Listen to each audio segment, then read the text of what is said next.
शहरी विकास के लिए 70,000 करोड़ की घोषणा किए जाने पर विपक्ष ने शिवराज सरकार पर हमला बोला। अजय सिंह यादव ने आरोप लगाया कि नगरीय विकास के लिए बजट में इतनी राशि का प्रावधान नहीं है, सरकार जनता को झूठ बोलकर गुमराह कर रही है। अजय सिंह ने कहा कि जैसे ही चुनाव आते हैं बीजेपी नेता जनता की आंखों में धूल झोंकने निकल पड़ते हैं। 15 सालों में 26,000 झूठी घोषणाएं की, जबकि अभी भी 28 उपचुनाव वाले क्षेत्रों में हजारों करोड़ की घोषणाएं धूल खा रही हैं। उन्होंने चंबल एक्सप्रेसवे की याद दिलाते हुए कहा कि अभी तक 1 इंच भूमि का अधिग्रहण नहीं हुआ है और न ही कोई काम शुरू हुआ।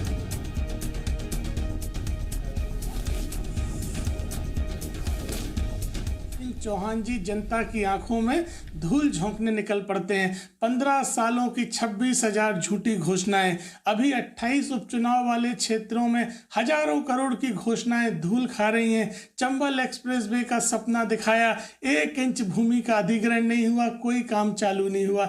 नगरीय निकाय क्षेत्रों के लिए 70,000 करोड़ की झूठी घोषणाएं की जा रही हैं, जबकि नगरीय प्रशासन विभाग के बजट में किसी तरह का। तो विपक्ष यहां पर तमाम तरह के सवाल उठाता हुआ कल ही इसका आगाज हुआ है, लेकिन अब सियासत इस पर जोरों से हो रही है। भोपाल से मेरे साथ मेरे सहयोगी प्रमोद शर्मा इस वक्त तमाम जानकारी के साथ मौजूद है। प्रमोद, जिस तरीके से कल इसका आगाज हुआ, खुद मुख्यमंत्री ने यह कहा कि विपक्ष जब सत्ता में था तो ये कहता था कि पैसे नहीं है, हम कहते हैं कि पैसों की कमी नहीं है, लेकिन अब एक बार फिर से इस पूरे मसले को लेकर सियासत शुरू हो गई है। यहाँ पर विपक्ष का कहना है, कांग्रेस का कहना है कि सरकार जनता को झूठे वादे बोलकर सिर्फ गुमराह करने का काम कर रही है। प्रमोद, देखिए, बिल्कुल मुख्यमंत्री शिवराज सिंह चौहान ने कल एक बड़ा ऐलान किया और जो शहरी विकास है, जो निकाय क्षेत्र है, उनको एक बड़ी सौगात दी और साथ ही साथ एक बेहद अहम बात कही उन्होंने। कई शिलान्यास, भूमि पूजन और कई योजनाओं के तहत जो सिंगल क्लिक से उन्होंने राशि हस्तांतरित की और उसके बाद कहा कि आज तो सिर्फ शगुन है, आने वाले समय में जो निकाय है, जो शहर है, उनका सर्वांगीण विकास होगा और आने वाले 5 साल का जो उनका विजन है उसमें 70,000 करोड़ रुपए खर्च करेंगे। देखिए, सीएम ने भले ही बड़ा ऐलान कर दिया और साथ ही साथ विकास की बात कही, लेकिन उनके इस ऐलान के बाद विपक्ष को मौका मिल गया और विपक्ष हमलावर है। विपक्ष मुख्यमंत्री और सरकार से यही पूछ रहा है कि जो पिछले दिनों जो बजट लाया गया, बजट में नगरीय विकास के लिए इतने बजट का प्रावधान नहीं है, तो मुख्यमंत्री ने 70,000 करोड़ का ऐलान कैसे कर दिया? आखिरकार कहां से पैसा लाएंगे और कहां से क्षेत्र का विकास होगा? साथ ही साथ विपक्ष ये बात भी याद दिला रहा है सरकार को कि पिछले दिनों उपचुनाव के दौरान, इससे पहले भी जो भूमि पूजन किए गए, जो शिलान्यास किए गए, आखिरकार वो याद है या नहीं है? जो भूमि पूजन किए गए वो धूल खा रहे हैं। जो वादे आपने पिछले दिनों किए थे वो आज तक पूरे नहीं हुए हैं, तो ये कैसे वादा पूरा होगा जबकि बजट में इतने पैसे का नगरीय विकास के लिए प्रावधान ही नहीं है? देखिए, सियासत हो रही है, सत्ता पक्ष सौगात की बात कह रहा है और कह रहा है हम क्षेत्र का सर्वांगीण विकास करना चाहते हैं और पिछली जो कमलनाथ सरकार एक पैसे के लिए रोती थी और विपक्ष तमाम तरह के सवाल उठा रहे हैं, सबके बीच सत्ता पक्ष का क्या जवाब होगा वो देखना महत्वपूर्ण रहेगा। प्रमोद, आपके पास लौटूंगी, लेकिन फिलहाल बीजेपी का पक्ष रखने के लिए हमारे साथ रजनीश अग्रवाल जुड़ गए हैं। अग्रवाल साहब, बहुत बहुत स्वागत है आपका। जी धन्यवाद।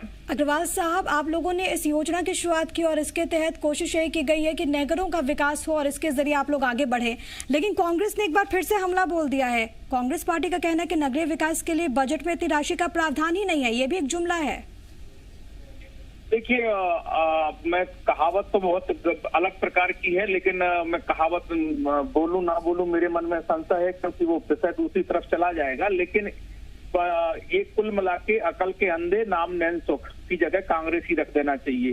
ये पढ़ तो लें किस बारे में, कौन सी है? हमने 5,712 करोड़ रुपया जो ट्रांसफर किए हैं वो 810 करोड़ रुपया 15वें वित्त आयोग की अनुशंसा के आधार पर है। 1,602 करोड़ रुपया हमारे जो प्रधानमंत्री आवास योजना के हितग्राही हैं उनकी पहली और दूसरी किस्त है। ऐसी हितग्राही मूलक योजनाओं के पैसे हैं, बाकी 100 करोड़ रुपया अलग से। ये निकायों को सीधे राशि देना, हितग्राहियों को सीधे राशि देना, ये काम एक हुआ। दूसरा, हमने एक रोड मैप बनाया है। रोड मैप में राशि तय करी है कि अगर हम 5 साल 10 साल में कोई काम इंफ्रास्ट्रक्चर का नगरों में करेंगे तो उसमें कुल राशि इतनी खर्च होगी। अब इनको समझ में आए तो ये समझें। जब समझ में नहीं आना, केवल आरोप लगा देना, तो ये राहुल बुद्धि से संचालित। ठीक है अग्रवाल साहब बने रहेगा हमारे साथ। इस बीच कांग्रेस पार्टी का पक्ष रखने के लिए हमारे साथ भूपेंद्र गुप्ता भी जुड़ गए हैं। गुप्ता साहब, बीजेपी ये कह रही है कि सिर्फ विरोध करने के लिए विरोध मत कीजिए, पहले समझिए और फिर जाके कुछ कहिए, ये बीजेपी का कहना है। विरोध करने के लिए विरोध थोड़ी कर रहे हैं, झूठ बोलने के लिए विरोध कर रहे हैं। तो इस प्रदेश में जितनी झूठी घोषणाएं हुई अभी पिछले 28 उपचुनाव में, उन घोषणाओं की ये जो है वस्तु स्थिति बता दें क्या हुआ है। 1 साल हो गया आज सरकार को, सरकार ने 1 साल में एक पत्थर भी रखा हो तो ये बता दें। तो ये झूठ बोलने का विरोध है, योजनाओं का विरोध थोड़ी है। और ये तो खुद ही कह रहे हैं कि ये योजनाएं थोड़ी घोषित कर रहे हैं, ये तो 5 साल बाद का रोड मैप बता रहे हैं। इनकी सरकार 2.5 साल की बची है। तो ये तो पहला पाखंड, पहला झूठ, पहला जो है दगा देने की कोशिश, ये तो ये खुद ही बता रहे हैं कि ये कर रहे हैं।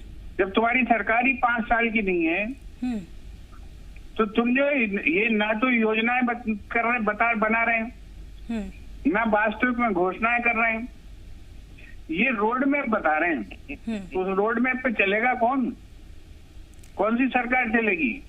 अभी हमने सार्वजनिक किया है डॉक्यूमेंट। रजनीश जी जवाब ये दीजिए। 28 अभी उपचुनाव में झूठी घोषणाएं करके आए थे। अशोकनगर को जो है बनाने गए थे, स्मार्ट सिटी पत्थर गाड़ के आए थे, और विधानसभा में इनने जवाब दिया है कि अशोकनगर स्मार्ट सिटी बनी नहीं। ठीक है भूपेंद्र जी जवाब ले दीजिए, जवाब ले लेती हूँ। रजनीश जी जवाब दीजिए। करके प्रदेश की जनता को ठगने का आपने जो सवाल पूछा था उस सवाल का उत्तर मैंने दिया, और सच्चे का बोलवाला, झूठों का मुंह काला। विकास कार्य जनता के बीच जनता के लिए होते हैं, और जनता इसीलिए भाजपा को आशीर्वाद देती है। अनवरत लगातार 9 चुनाव सिंबल पर हो चुके पहले, और आलोक विधानसभा में गलती से कुछ सीटें कम रह गई, ये आ गए। 15 महीने जो पाप किए जनता ने, 28 विधानसभा चुनाव में इनको निपटा दिया।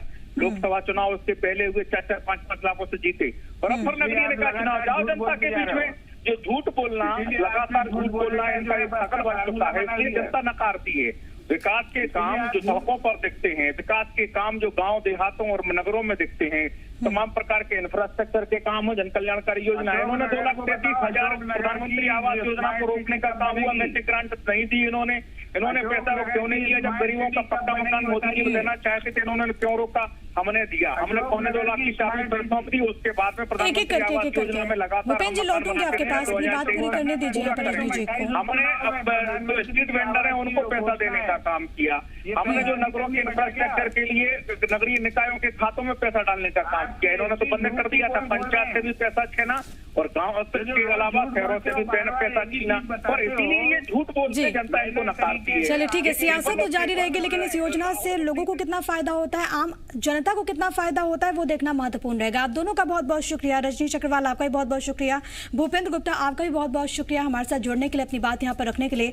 प्रमोद आपका भी बहुत बहुत शुक्रिया तमाम जानकारी दर्शकों तक पहुंचाने के लिए। तो मिशन नगरोदय पर कांग्रेस ने एक बार फिर से निशाना साधा है। हालांकि आने वाले दिनों में इसको लेकर और क्या कुछ रिएक्शन सामने आते हैं, और ये जो योजना है वो धरातल पर किस तरीके से उतरती है, कैसे उतरती है, वो भी देखना महत्वपूर्ण रहेगा।